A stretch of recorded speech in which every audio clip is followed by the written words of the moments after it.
О перспективах внедрения информационных технологий в систему образования говорили на совещании в Бесланской школе номер 8. В обсуждении приняли участие министр образования и науки Алан Угоев, представители местных администраций и российских компаний сферы информационных технологий, в частности, Видикор и Бином. В ходе разговора было отмечено, что использование информационных технологий позволяет оперативно формировать достоверную базу данных. Это упрощает создание отчетов и снижает нагрузку на учителей.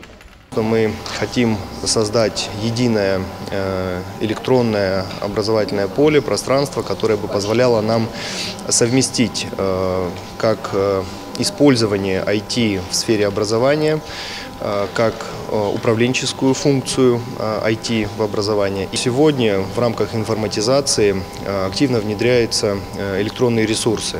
Это интерактивное оборудование, это мультимедийные комплексы, это использование новых компетенций со стороны учителей.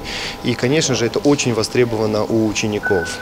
В ходе мероприятия все участники разделились на проектные группы. Задача каждой из них – разработать решение для информатизации тех или иных сфер образовательного процесса. По итогам работы групп будет проведен анализ результатов и разработан проект решений на ближайшие 6 лет. Я думаю, что ваш регион здесь является в какой-то степени передовым, потому что многие пилотные проекты мы сейчас уже опробуем и планируем опробовать у вас.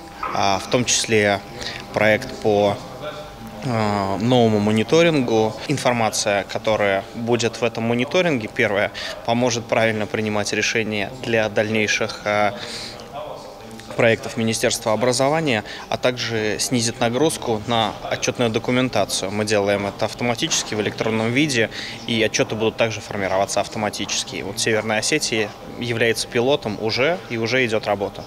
Одной из первых новые формы обучения в нашей республике стала применять Бесланская школа номер 8. С этого учебного года здесь успешно действует единая электронная карта учащегося. Она позволяет контролировать посещаемость и успеваемость школьников. Родителям приходят СМС-уведомления. По словам замдиректора школы Эллы Алибековой, в скором времени планируется адаптировать электронные карты для столовой и бассейна. Кроме того, уже 5 учителей этой школы ведут дистанционные занятия. Уроки транслируются на всю Россию. Марина Гасиева, Валерий Гадзиев, Осетия ТВ.